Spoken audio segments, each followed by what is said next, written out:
Welcome to episode 111 of The Endless Stream. I'm Aidan, and this week I am joined by Kevin. We are two artists, illustrators, filmmakers, and all-round shit-talkers. And each week we take some of the endless stream of content brought to you through Netflix, Disney+, Hulu, YouTube, Spotify, Amazon. Wherever you get your content, we take a chunk of it, we watch it, and we talk about it.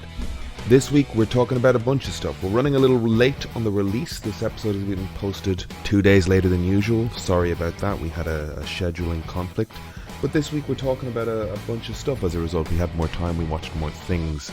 We saw the Mario movie, I saw Air, Hustle, Kevin saw Dungeons and Dragons finally. So there's a bunch of stuff on the table to chit-chat about this week.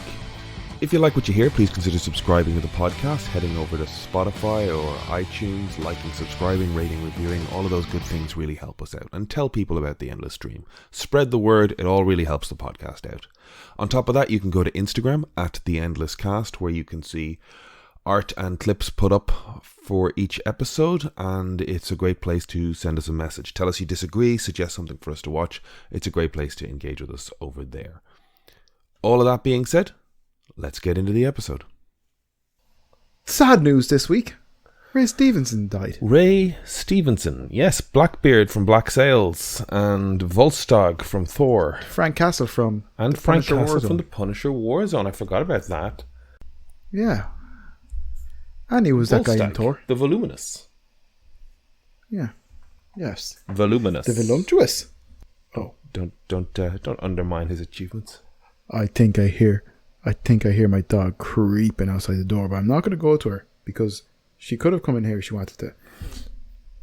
But she's being a creep. Stevenson was on Rome, I think, on HBO way back. Yes, I saw him. Yeah.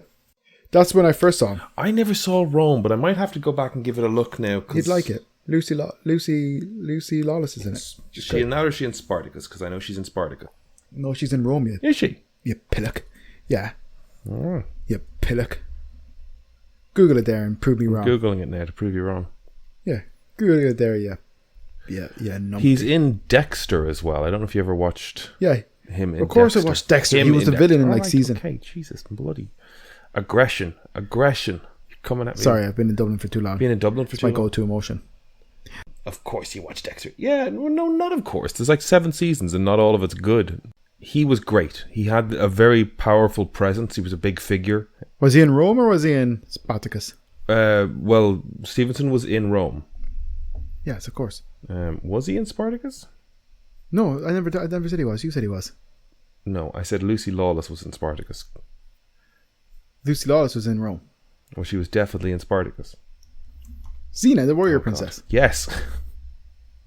Thought she was in Rome. She might have been in Rome. That's what we're trying to confirm. Like on holiday, maybe. What are we doing? How have you ground this to a halt? I ground this to a halt. How long does it take you to Google Lucy Lawless? I can find out right now. Sure. Yeah, I'm Googling Lucy Lawless. Rome is not listed. Didn't Burn Notice. Yeah, she was great in Burn Notice. Nope. Oh, Spartacus then. She was in Spartacus. Right. Xena the Warrior Princess. That was an awakening, let me tell you. But it's good. I like, you know, as a growing up as a millennial, one of my first big female crushes was a powerful woman and potentially a lesbian. Gabrielle was also a massive crush. Yeah, I think the potentially aspect of that has been revoked. You know, like the creators after the fact. Maybe it's retconning. Maybe it's finally being able to say the quiet part loud. But, yeah, they were definitely in a relationship together. Sure, like that was painfully obvious from, you know, essentially when you watched it. No. They were just good friends. There was a platonic love for one another. The same way me and you are good friends. Exactly. Same way you and me are good friends. Because we're really good friends. We're very good friends. Very close.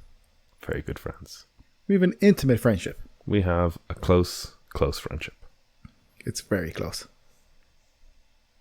What's your middle name? I'm not going to say it on the podcast because people can use that against me. Ah, okay. You know, it could be a Kevin simple question. Adolf McNamara. Close enough. We're recording a little late this week. I also say M a lot. I'm trying to phase that out. When I was in primary school, we had a teacher to make you stand up and talk. And if you said M, he'd get angry and he'd sit down and it'd be the next person. And it was like basically last man standing. Feels like you could do that as a game without anger form. You could make that a fun thing rather than a... Yeah, I suppose, yeah. How else we were going to learn? Yeah. They had to put the fear of God in us so we'd understand that we were terrible, sinful children. Yeah, we're recording a little late. I had 2 nights out, I guess you would describe them as, where I came back and...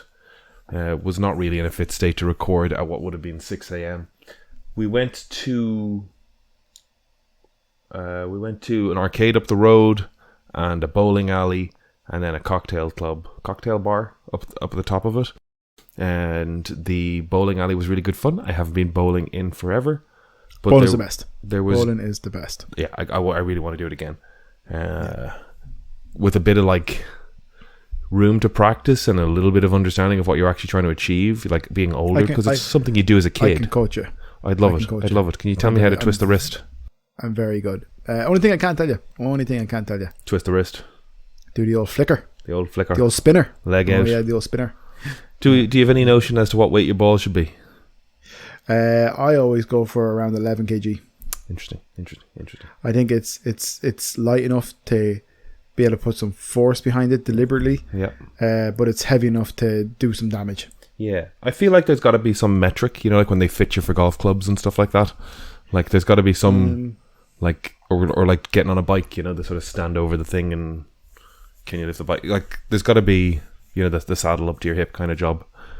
I think the ball I was using was slightly too heavy, but it was the only one that had adequate thumb size for my girthy thumb. What weight was it? I think it was 12 to 14, somewhere in there. It wasn't labelled. Show me your thumb. Yeah, it's probably a 12 or 14. Thanks.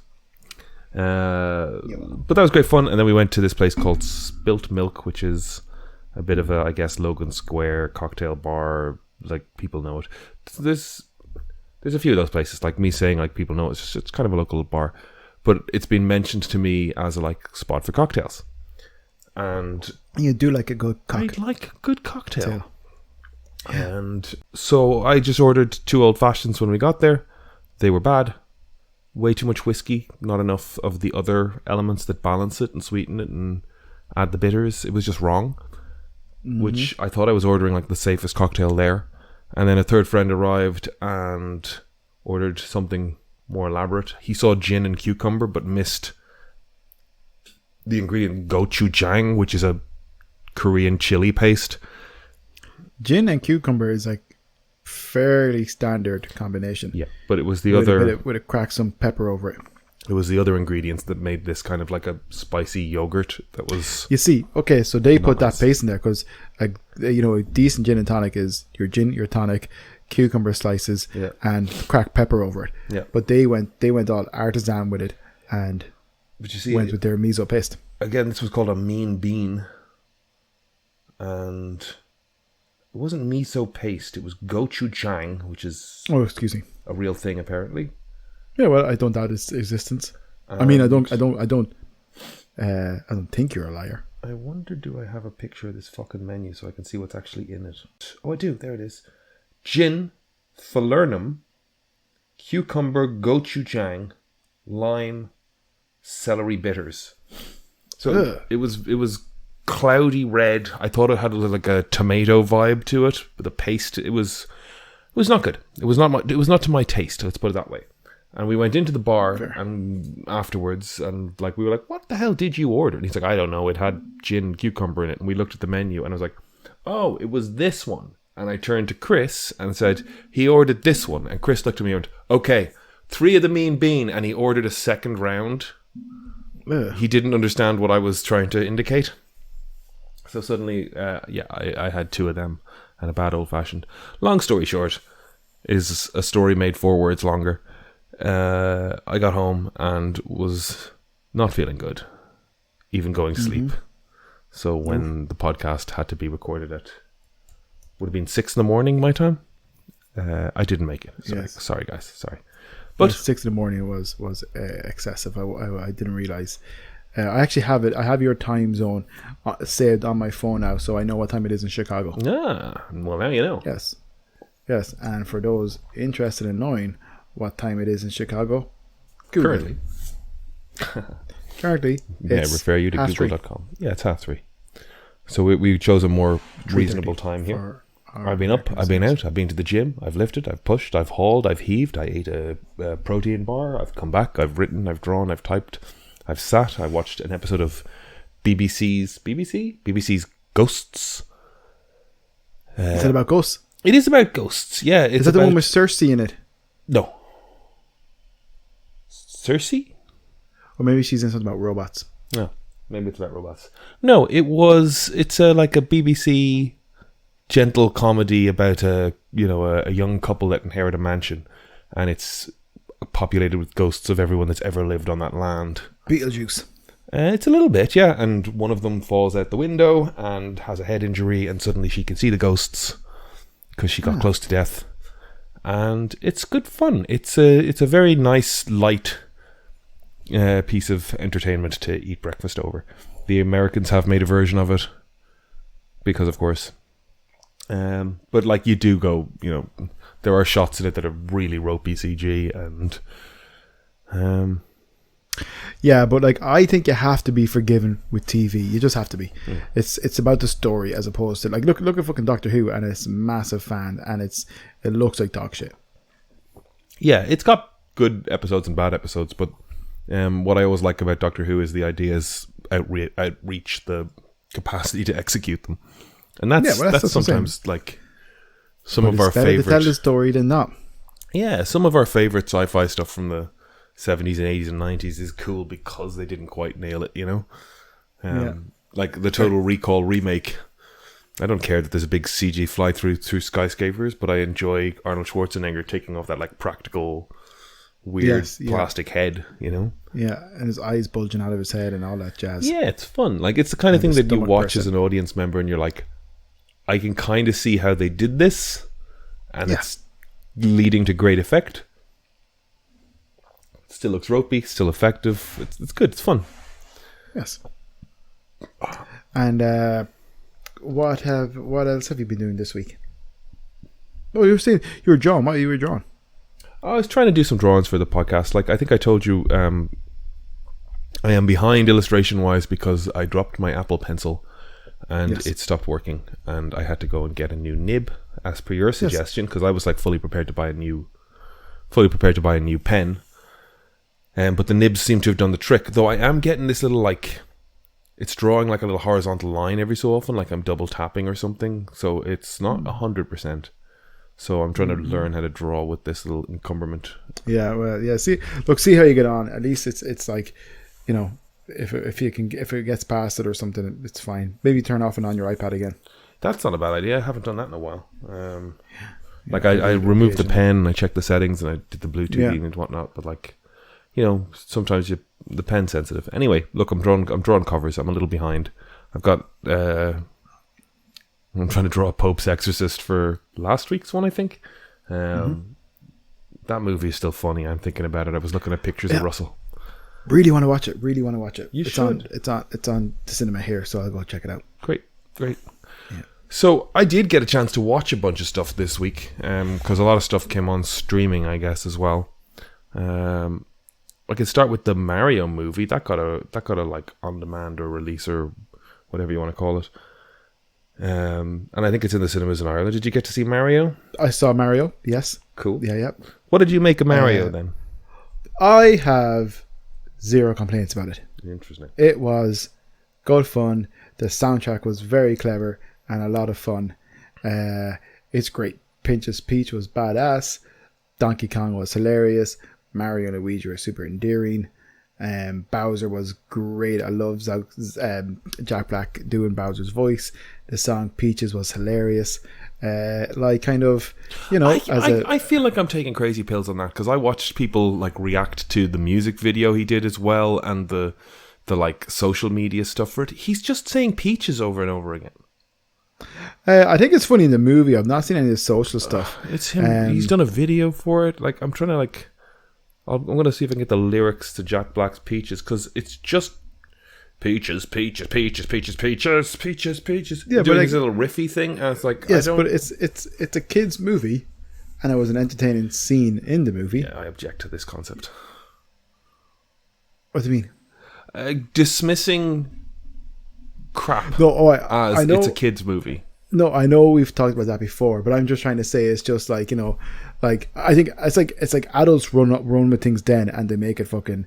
It's like, I guess it's just people are trying to be that whole fucking 2000 thing of being random, or they think it's quirky. It was fine in the movie and I enjoyed it. Okay. What else did you like about the movie? That was like I said, the soundtrack I thought was really clever. You'd always get a little nod to a Mario tune, you'd be like, oh yeah, that. And I think also they incorporated so much of the games and the different games that I think it could serve a lot to entertain different fans of different ages and different times. Like if it was Mario 64, Mario Kart, Luigi's Mansion, Mario Sunshine,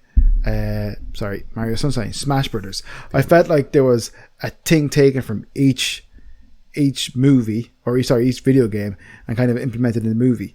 I think how they did the suits was or the boxes and the power-ups was all. I think it was a very, very clever movie. How it was executed, Mm-hmm. Mm-hmm. What do you think? You're just reading stuff online. I'm just trying to get some of the additional stuff for it. So, it was written by Matthew Fogel, who wrote The Minions, The Rise of Gru, and the Lego Movie 2. It's directed by Aaron Horvath, who did Teen Titans Go.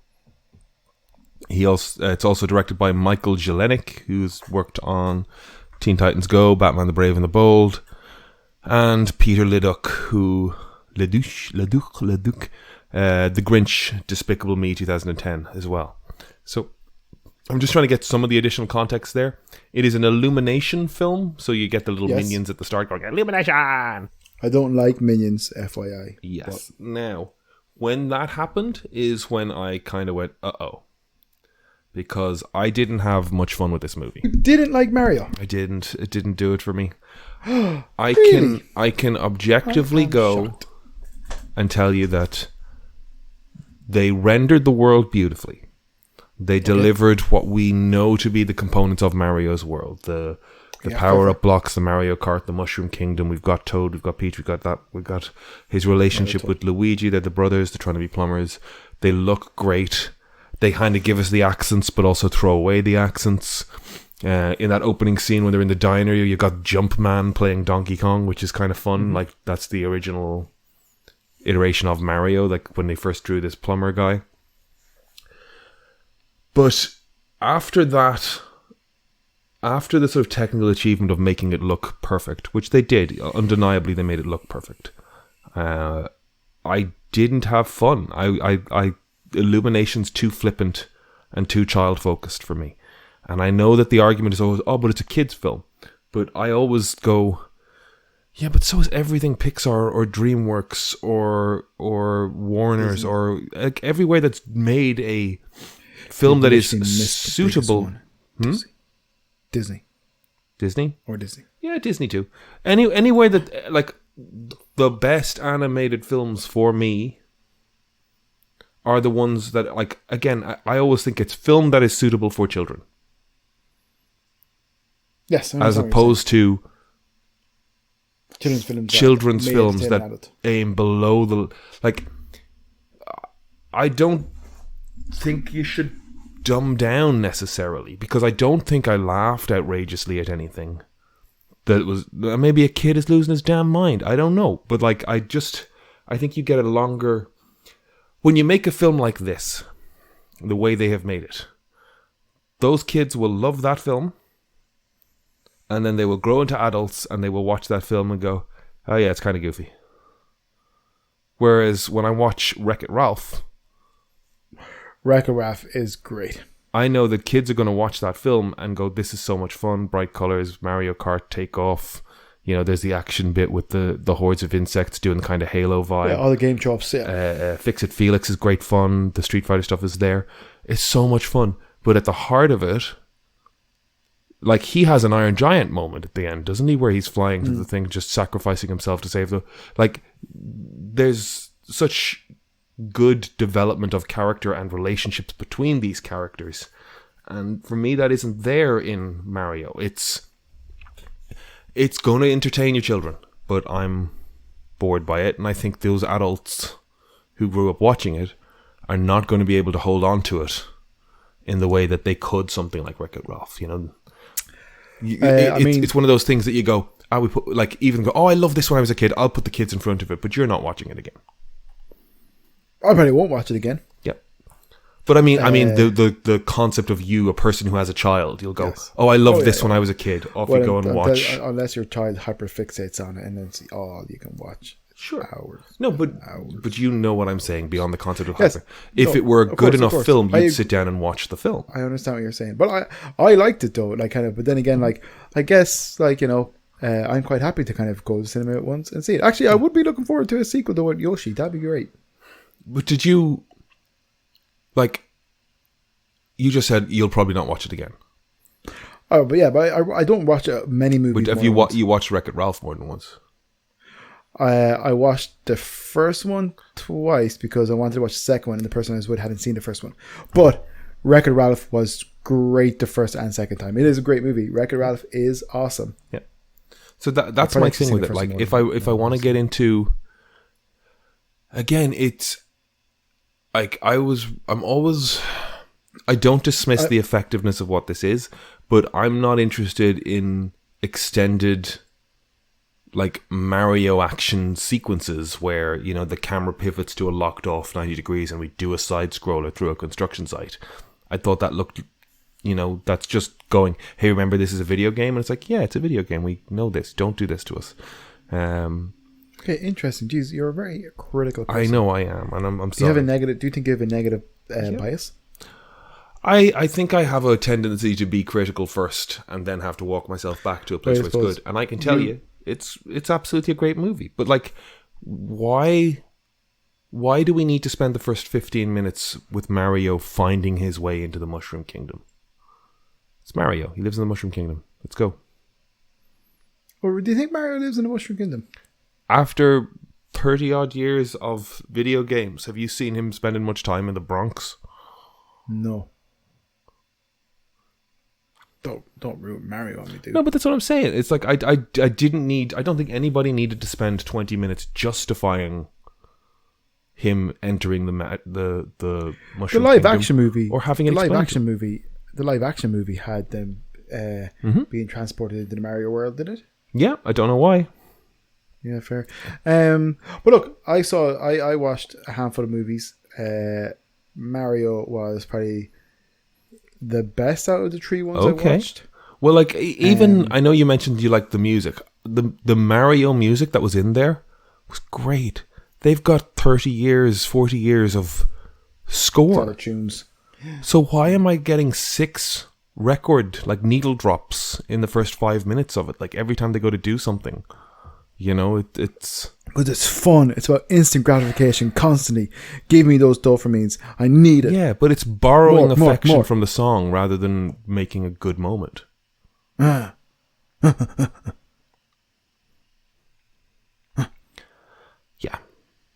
Anywho, like so marks out of 10. 5.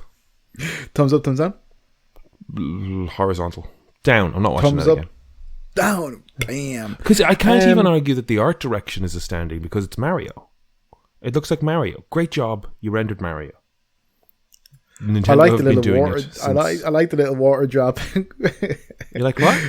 The water drop. Yay! Mercy, death. That was hilarious. Yeah. I don't know, man. I enjoyed it, you know. But I'm a far more easily pleased person than you. Yeah, it's just even things like when you think about. And this is where I got the first like moment of like real whiplash with it, is when he lands in the Mushroom Kingdom, sits up, and Toad is there and goes, "Don't eat that mushroom." "Oh wait, you can't eat that mushroom. Let's go. I'm Mario. I'm Toad. I'm going to take you to the." It's like, hold on, this 50 seconds of dialogue exchange is just like shotgunning through narrative steps and character. You know, like would you, inside of 50 seconds, have decided a new plan that gets you marching to the Mushroom Kingdom? I'm very impulsive and impressionable. Let's be fair. This is true. I also think Mario is a thumbs down 5 out of 10 movie now too. I didn't enjoy it at all. What were you going to review it before I opened my fat mouth? I don't know. I don't have thoughts. I give Mario I'd say a good 7 out of 10 for sure. Fair. I think if anybody wanted to see Mario and like say, I think it's like, definitely worth a watch. Yeah, but I wish I saw it in the cinema sooner. Yeah, I do think that there's like, when I had the highest of hopes for this film, because I really loved the trailer.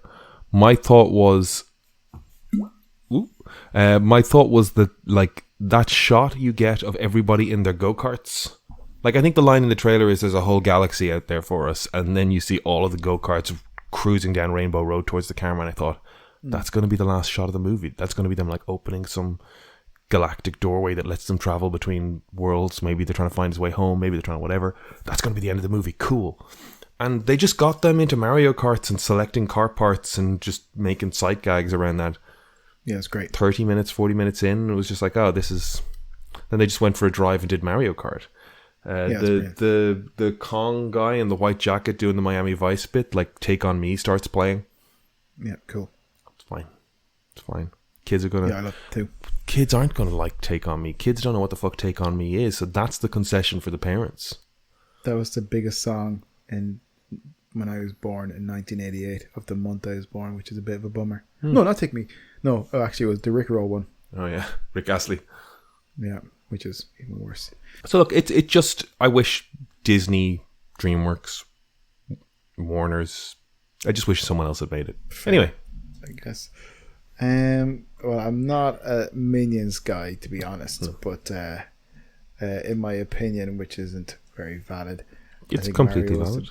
Best Illuminations movie they did. Did I tell you I watched that Lucky one by Sky? Oh, you did. How was that? It was rubbish. I did. Man, it was fucking like I tell us what that is, though. Tell us what that is, because Sky. What are they called? Skydance, Sky Shot, Sky something. It's the new John Lasseter from Pixar acclaim, who has kind of had to reevaluate his life and his approach to how he works. John Lasseter, who got cancelled for being handsy, moved to a different studio that cared less about that. Yes, Proceed. I think they're owned by Apple. Yeah, but I could be wrong. And yeah, Skydance. I think they're called Skydance. I did a movie called Lucky, and it was kind of based on a girl who had no luck, who found a coin that gave her luck or something. But unimaginative, like so many missed opportunities. Bit poor. You know when sometimes animated movies come out and it's just like there's no character, like as in like there's no heart. Animated movies need heart. It is Skydance. Yeah. Lucky. Yeah, it's hard to like capture lightning in a bottle, you know? Like they had, it's called Luck, 2022, computer animated fantasy comedy directed by Peggy Holmes and co-directed by Javier Abad. What did it get out? I know we don't really go by reviews online, but what did it get? 48%. Yeah. On Rotten Tomatoes. There was just some things of it just were no crack, no good. But let's not get distracted. I watched 2 other movies. Okay, what did you watch? Dungeons and Dragons. Oh yeah, we've talked about that on here. I saw it and Brian saw it. How did you find it? Yep. Only okay, to be honest. Oh, all right. I think that's one that really benefits from getting a group of people together and going to the cinema. Because if you see it, like I saw it with Chris and his D&D party. Yeah. You know, like a half dozen people that play Dungeons and Dragons every week for the last 2 years, 3 years. Go on. So I liked it, but it was only okay. I kind of wanted a bit more. Like it wasn't as funny as I thought it was going to be. I think the trailer made it look way better. Okay.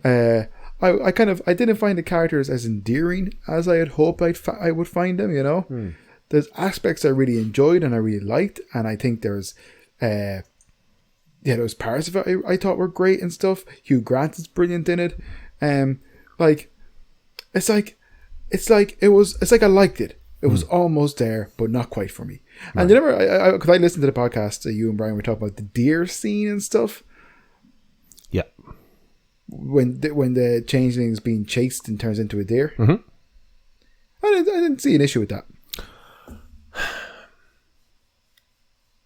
Okay. I can't remember what your issue was with it. My issue with it, Brian's issue with it, is that the whole thing is overly elaborate. Now, maybe I'm putting words in his mouth. He talks about not being able, or not caring, or not being connected to extended 3D computer generated traveling shots through environments with big special effects things happening. And I completely agree. I mostly agree that, like, yeah, for the, like, a lot of the time I just completely detach from that, because it's like, I don't care, this is computers and it doesn't need to be 20 minutes long. You know, like, in a movie, an arsenal is not always as effective as one man with a gun, because that gun could go off. Like, it's more dangerous sometimes. My issue, and the point where I do agree with Brian, is that throughout that entire sequence, the shape-shifting is useful for a lot of it, and is very well executed digitally. Like, it looks amazing. Like when she turns it from the fly into the mouse into the suit of armor, and she walks in and she compresses into the cat, into the thing, and climbs out the window and turns into the bird, and lands in the tent, and it's great, and it's great, and it's great, and it's great. And then that deer just looks wrong. It doesn't sit. It's the last thing on the list. It's like, part of you goes, maybe they should have started production with the deer and put more money and time into it. Yeah. You know, but it's the last thing in the chase. It's the ropiest one of the bunch. And maybe we're being unforgiving as well, because it's a tricky fucking animal to make look right. Because even, I mean, not that I've watched a lot of footage of deers, but like when they start getting chaotic and scrambling, and those long legs start moving around, they look a bit nuts, even in reality. Like somebody who's watched a lot of footage of deers. I've watched a lot of footage of deers over the years. Between hunting videos, Attenborough videos, animating stuff, you reference things, you know. Once they start like scattering or scrambling, like they can look chaotic. So the fact that it's not the most convincing render, like the owl bear looked better, because you don't have to convince me an owlbear is real. I don't know what an owlbear looks like. I thought the owlbear was class. Owlbear was great. It was so much fun. It's just that deer is trying to look so real. Like even the shot before where it's the weird carnivorous bird. Like I can disconnect from it because it's a weird carnivorous bird. But when you told me deer. Yeah. I liked kind of some of the characters in it, but not all of the characters. Okay, who did you like? Well, Hugh Grant was gas in it. He was very good. Yeah. I felt Chris Pine was a little bit, meh. Okay. I would suggest giving it a little bit of give it a gap.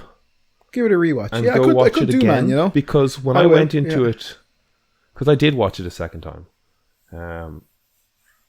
once I knew everybody's journey a little bit and knew what to expect of his character, I liked him more. I liked him a lot more. I knew where he was going. I thought he was going to be more jovial and more fun and stuff. He's a bard and things, and I thought that was going to be a little bit more comedic, but it wasn't as comedic as I wanted. And I like Michelle Rodriguez, but then she did a great job. I saw that video Brian posted this morning, and so I think I shared that. There's a few clips of her over the years. Does she really think Trump? Is she a Trump supporter? I don't know. I don't want to guess. Really, I'd like. Let's not. Here, look. Let's cut it out. Let's not get into it. No. I'm happy to have the conversation. It's not the end of the world. Like I'm gonna steer away from the Trump thing. But what I'm going to say is that you can look at Michelle Rodriguez's career. Just edit that so it's tidier. But yes, and she has had a number of instances where she's come out of bars and she's been shit talking all night, and she says the wrong thing in front of a journalist, and she had some drink driving issues when she was on Lost.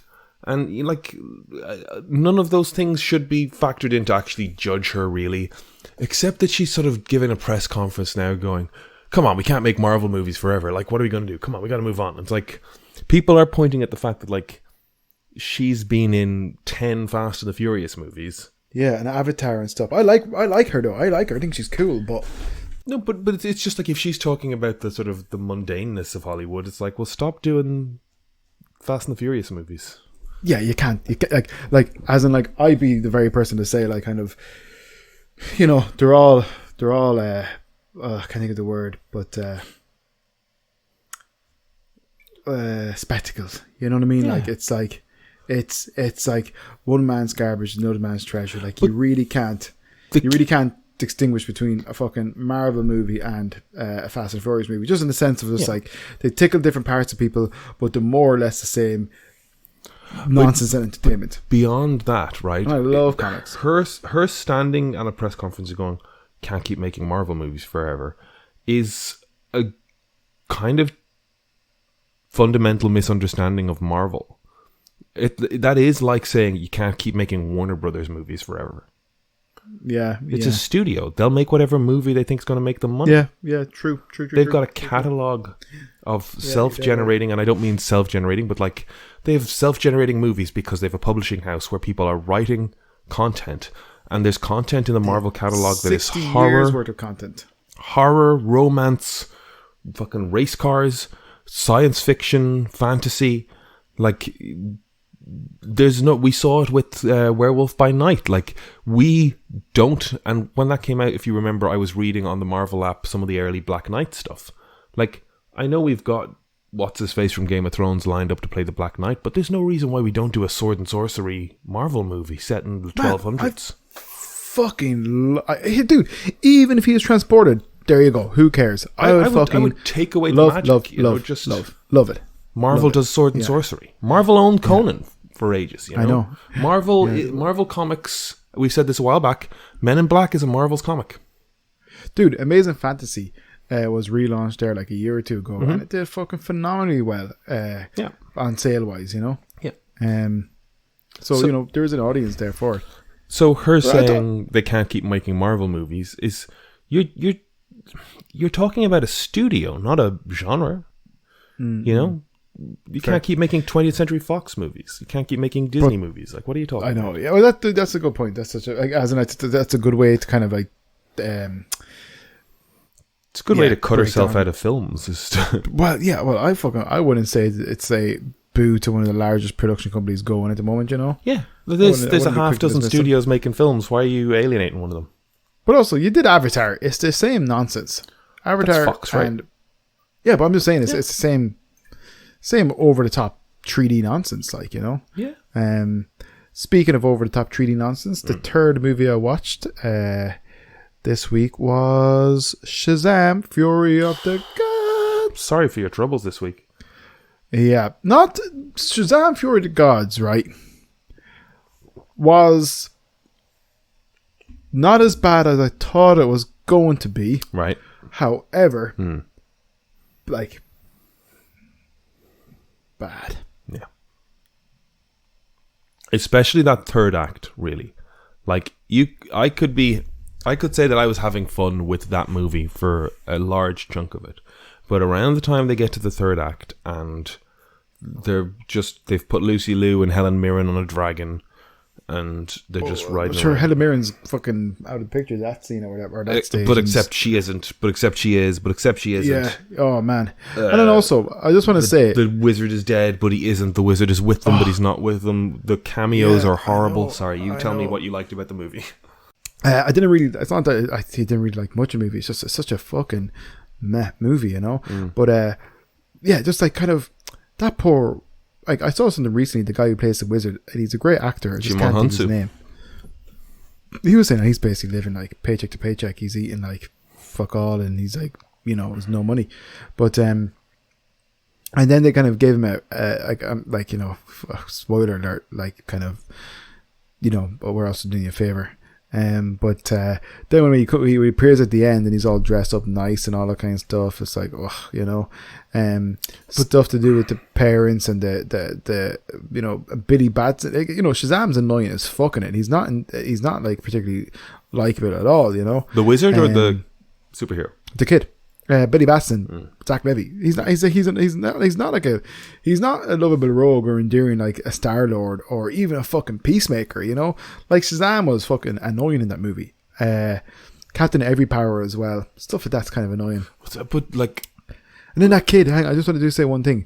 So one of the sisters, the daughters of Atlas, one of them ends up staying behind at the end of the movie. Spoiler alert, like, you know, throwing a warning wherever. But one of the daughters of Atlas stays behind and decides to live in the real world. It's like, you're 6,000 years old. You've said you're 6,000 years old. Yep. You're holding hands with a guy who's not even 18 and you're gonna date him. It's like, is that not fucking weird? I know she's meant to be like of the same age, but like fucking Sprite didn't do it in the Eternals because that would have been fucking weird.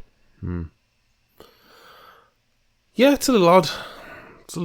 I mean, I think we talked a little bit about that scene where Jimon Hansu shows up at the house to get his staff.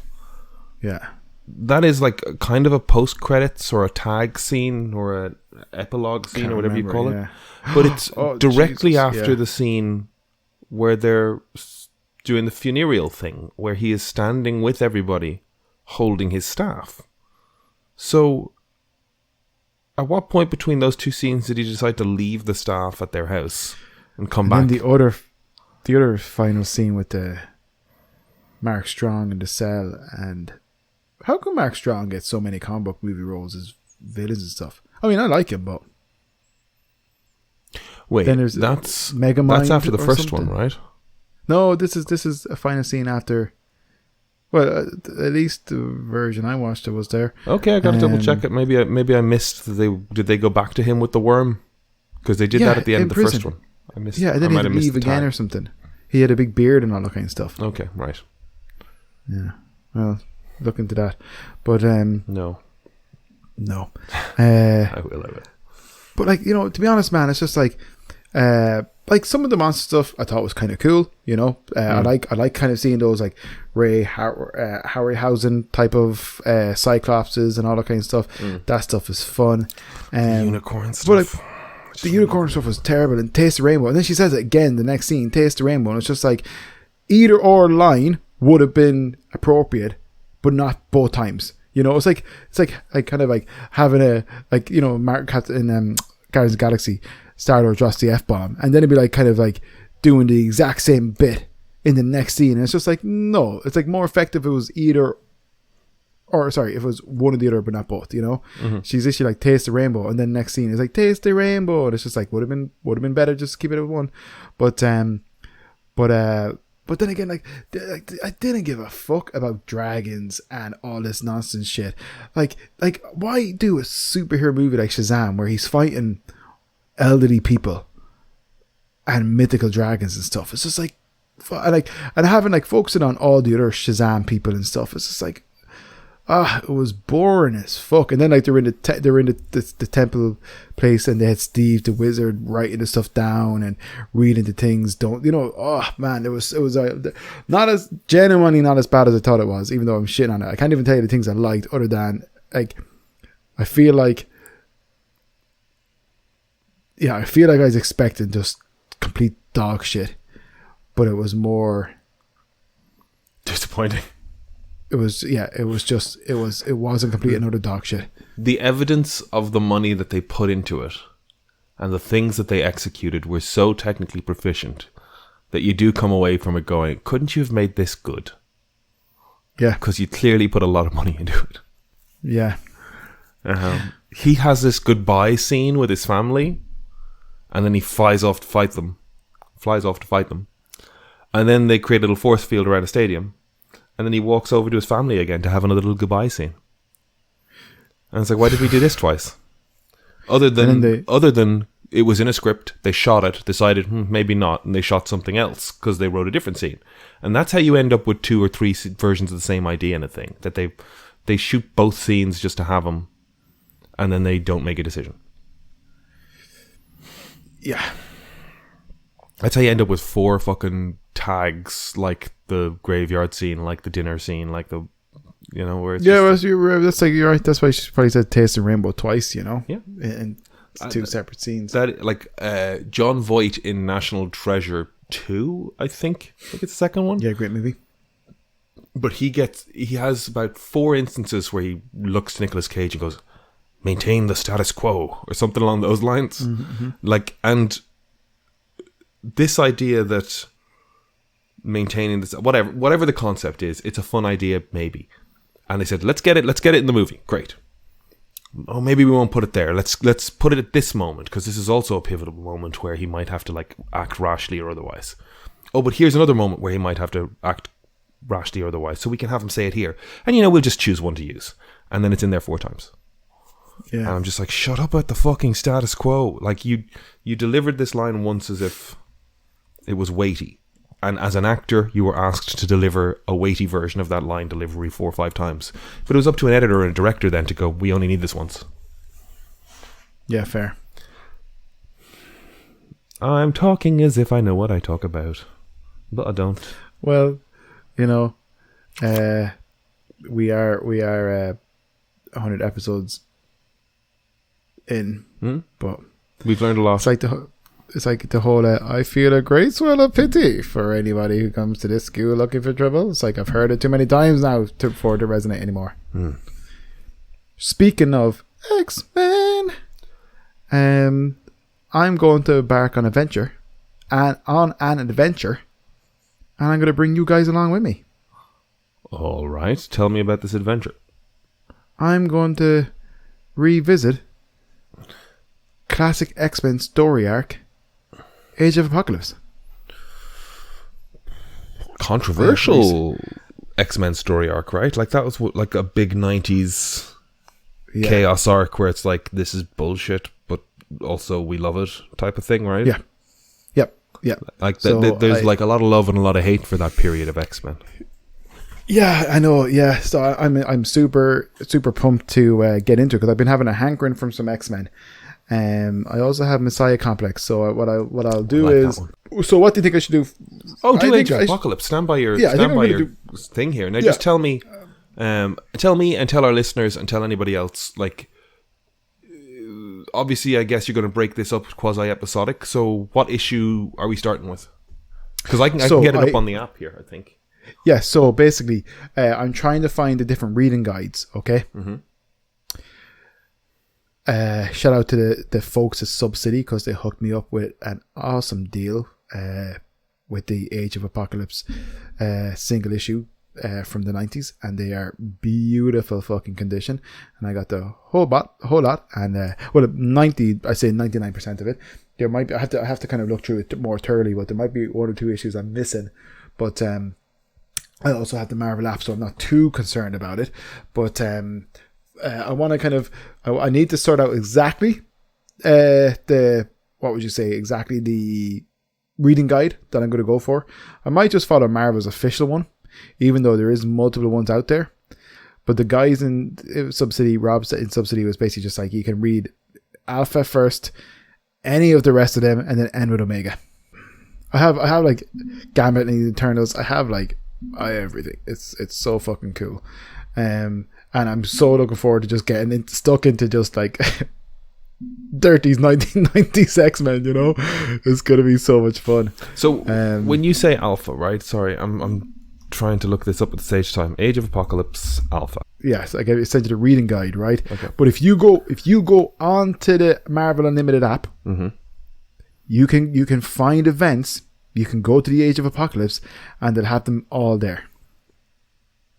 So,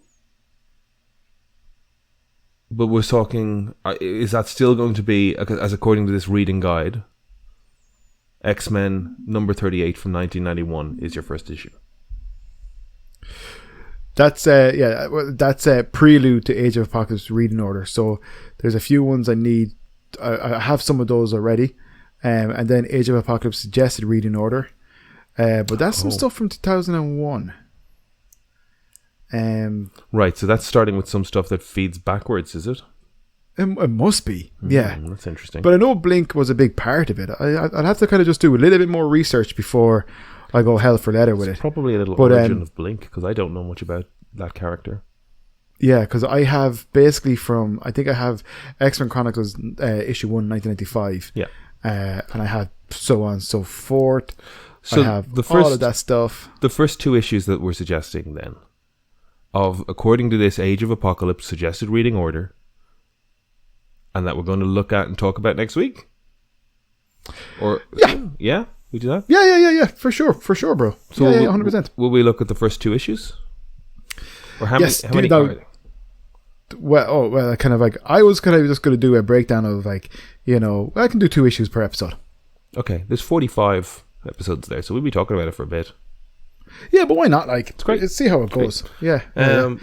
So,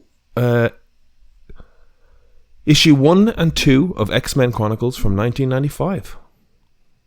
Yeah, I can start there. Cool. Yeah, but just leave it with me because I'm going to have just a little look into some stuff and see if I can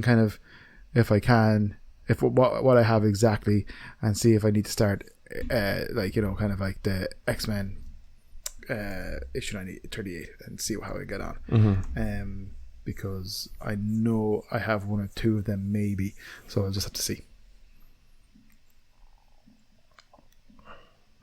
But I think it's safe to say, like, starting from X-Men Chronicles issue 1 and 2 would probably be the safest bet. Yeah, I think that's the move, really. Like, if you have the Collected Age of Apocalypse and we're telling an audience here that we're going to read this, and if you want, join in, grab your Marvel Unlimited app, grab whatever comics you have to hand, read comics however you might read comics, nudge, nudge, wink, wink. We're starting with the 2 1995 issues, X-Men Chronicles, number 1 and number 2. And, there's all this side stuff and extended universe and preludes and excludes and whatever the hell, but we'll just start there. Yeah, great. Apocalypse classic. Cool beans. Why not? Let's check it out because it's a funny one. Yeah. I got a couple of more movie thoughts, I guess, because the weekend I've had a few extra days since we spoke, so I watched a bunch of stuff. So I watched Sisu. Oh, okay. No spoilers. I really want to watch it. Okay, I mean, you've seen the trailer. A man is going to fight Nazis. Yeah. I have one comment though.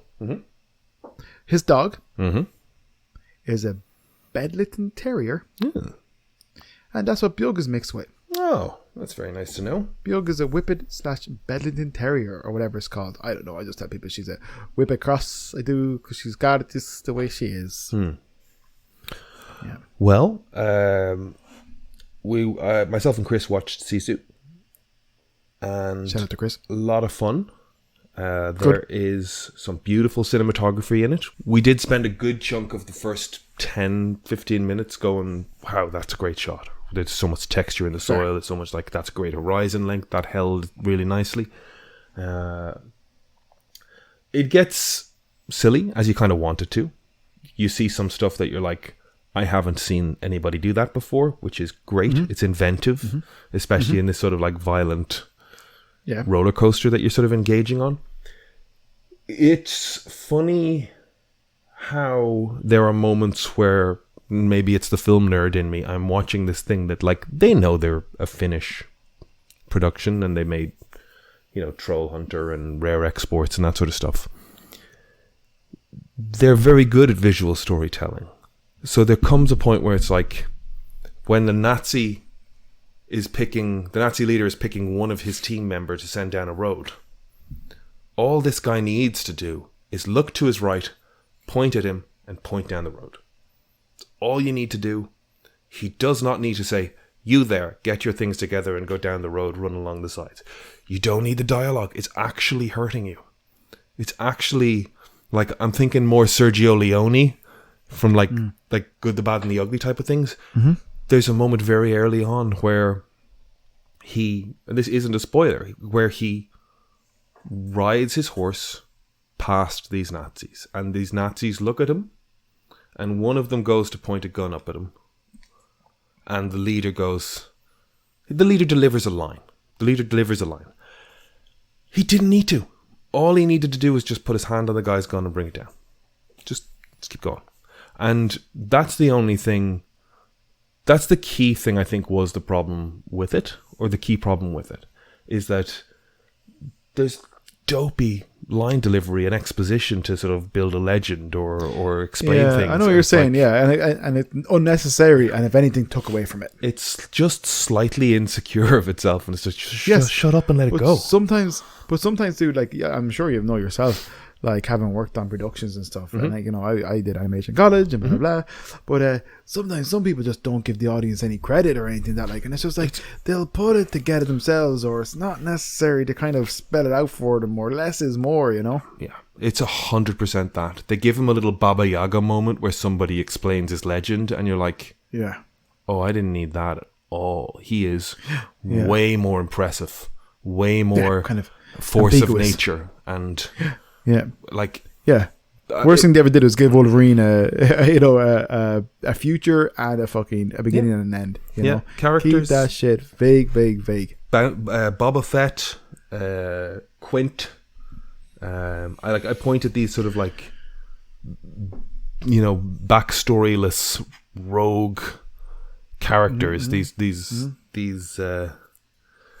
that we love until you saddle them with too much history. What's the most interesting thing is, what don't I know? Because you start making it up in your head. The minute the phrase, I've said this before, I fought with your father in the Clone Wars. He was a great pilot and a great friend. 2 sentences that make me picture, like, an epic saga. Don't need to see the knights of old. In my little 10-year-old brain, transposed laser swords onto the King Arthur myth. Yeah, Clone Wars. Because Jedi Knights. As well. Yeah. Like, my brain made that way more impressive than what they ultimately delivered. We never needed to see a Clone War. Yeah, give people the benefit of the doubt. Let them read between the lines. It's fun. Yeah. Create your own adventure. Yeah. So, Sisu, I would give 7.5. Oh, okay. 8 out of 10. Okay, like, I really did have fun. Yeah, it's just, I just think they dropped the ball a little bit. But as much as we love John Wick, and we've talked about John Wick versus the sequels, that first movie as well kind of tapers off. You know, once you get past that nightclub scene and he's being held hostage, and I think Willem Dafoe is the sniper, and then he breaks out of that chair and tracks the other guy down to the warehouse. Like, that whole back end of it is a little, you know, it just tapers off a bit. The other things I watched, I'm conscious that it is late for you there, and it's a late issue record. We're getting up on an hour here, so maybe we'll just do an hour episode. Keeping it tight. I know it's late there, because you guys will be trying to pick up something at the weekend as well. I would like to, maybe not the weekend, but at some stage. We'll I would see what's like possible. If I can talk to Brian, Yeah. I did a full day in work. I did 2 days where I came home at 9 o'clock at night. So pretty tough. What time did you get there? This morning, around 11. Okay. Lie in, is it? Yeah. Lying, I wish. I'm up at the bloody crack of dawn walking the dog. But, so you saw CC, what else did you see? Yeah, I guess I'll finish on this. I watched Air. Is it worth it? Because I'm hearing such mixed things. Nah, okay, fair. I didn't think so. I mean, movie, you know? Put it on, by all means, when it's available. Yeah. Watch it. I had more fun with Tetris. I want to watch Tetris. Tetris is fun. There's not even a fascinating story there. Like, if you watch Tetris and you've got the idea that this guy has to get to the Soviet Union and he's fighting for the rights for this video game between 3 different game publishers, somebody has misrepresented who has the rights. The Soviet government are like, what the fuck is going on with this video game? There's so many elements at play that it is kind of funny. But, like, and for the most part, we don't really know how. Like, do you know who owns Tetris? Because I know that I can play it on anything. I would imagine Atari are still the owners of it. Well, they own it at all. I saw the movie and I can't even remember. But it does mean that you go in a little bit like, I'm actually not sure what happened or what happened to any of these people. But if you're like Michael Jordan and the Air Jordan, it's like, Nike released a shoe and it made everybody billions. Well, that's to see though. I think though, like, shoes are cool. These guys were like, let's do a movie about something cool. And it was just like people just like, you know, because I work with a lot of sneakerheads, and like they be into it, but it's like, you know, it's Yeezys not 1 week. Yeah. It's not a bad idea for a movie. I just felt and I've heard like really good things about it also. it just felt so incredibly low stakes. Say that again. It just felt like there were no stakes because Fair. Yep. Like if you So told me the designer died in the middle of it or had a heart attack, or if you told me there was some, like, there's no, I don't know where the story is. Fair. You know? Fair. But on the other side of that, I watched Hustle, the Adam Sandler. I said it, yeah. Adam Sandler's great. I want to watch it. Is it good? It's great. It's really good fun. He's the best. He's the best. It's again, it's My Giant, if you ever saw My Giant. With Andre Billy Crystal. Andre the Giant movie. Yeah. No, Andre the Giant. Was that not Andre the Giant? I know My Giant. He finds a kind of Eastern European lad in the village and brings him to New York or something, isn't it? Yeah. Or the Amish guy or something. Yeah, I always thought that was Andre the Giant, just as memory serves, you know. But no, you're here, dude. I'm 100% wrong, but yeah. Yeah, no, that guy was like, he was like a tall rake of a man, you know. He's one of those like, oh yes, long giants. Actual giantism. Andre, Andre had the actual giantism. He was just a elephant, you know. He was a big, thick fella, thick boy. Okay, well, I'm not kidding. Plus, My Giant was 1998, and Andre the Giant was dead by 90. Fair. That My Giant, great movie though. Good fun, as far as I remember. I haven't seen that in probably like 20 odd years. My Giant. Yeah. It was fine. I wasn't hugely mad on it either. But it's the same thing. It's a. I love Billy Crystal. There's a movie like that with There's a movie like that with Kevin Bacon trying to find a sprinter, and he finds him in. I don't know where he found him. Africa. There's a few of those like Disney type of movies where it's like finding my first thought too. Finding the rare athlete and I know, trying to get them, and then cashing in on it, and then exploiting them, feeling bad for exploiting them, and then doing the right thing by setting them free again. It's like, there you go, run them free. Yeah. But Hustle's great fun. It's shot really well. Adam Sandler, as much shit as he's gotten over the years, he does have a magnetic kind of positivity. This is an Adam Sandler household, and I won't have anything bad said about him under this roof. I'm not saying anything bad. Zooming in, or whether you're here physically. I'm saying that he has a charisma, an upbeat energy, a likableness that has carried him through his career, and I will he does kick well. you in the throat. All right. He's great. Yes, Adam Sandler's great. It was a fun movie. If anything, I guess the only thing is that like the guy playing the professional basketball player, he's trying to like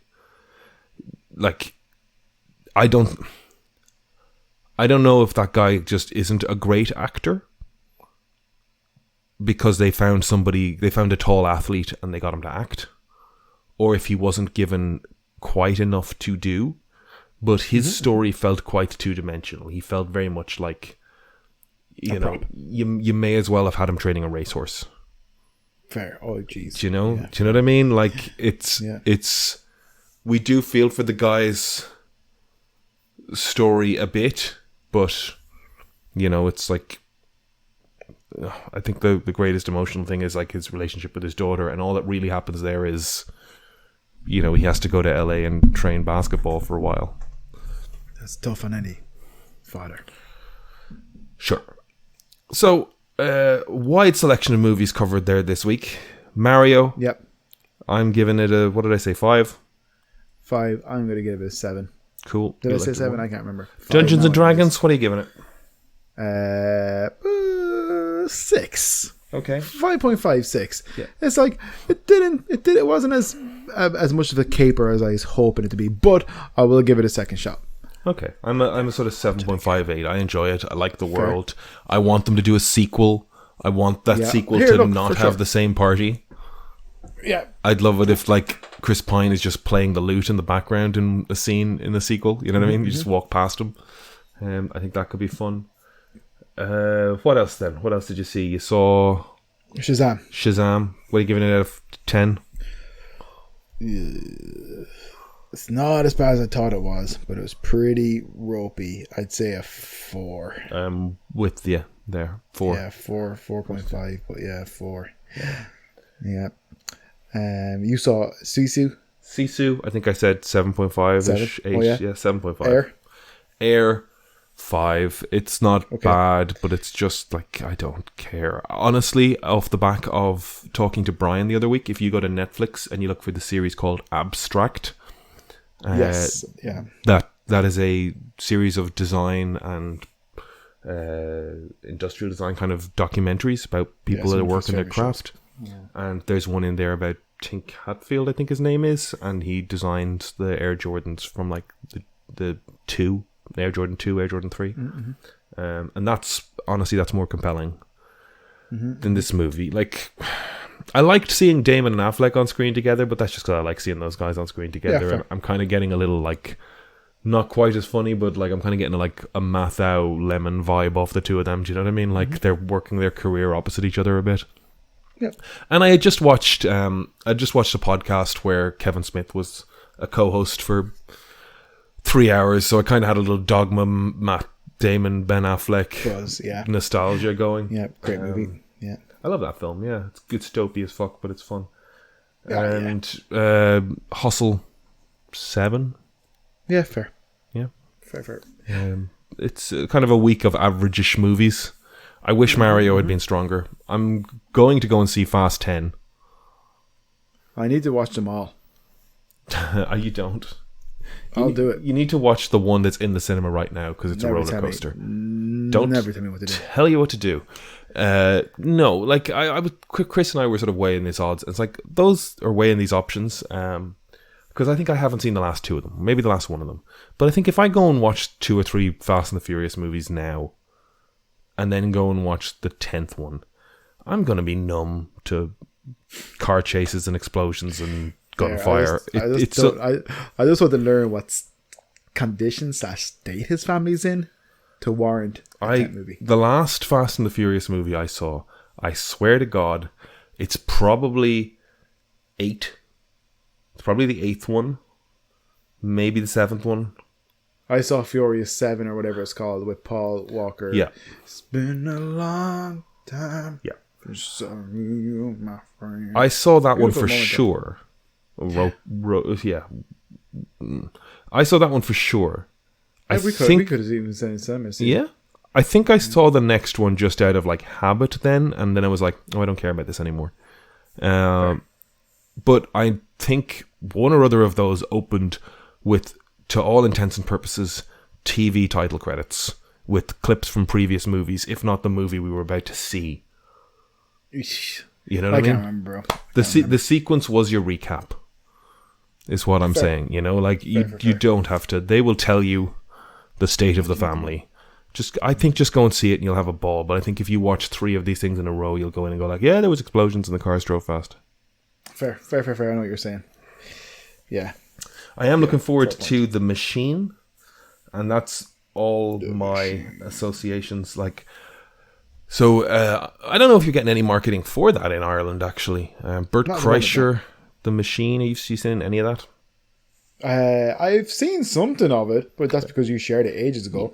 I knew they're making a movie about this bit, but I don't know. So I don't. Fair play to him. Fair play to him. Yeah. Exactly. I remember listening to him on the odd podcast, and I liked that story. And I remember when he was a part of some comedy reality TV show type of open mic thing, wasn't that?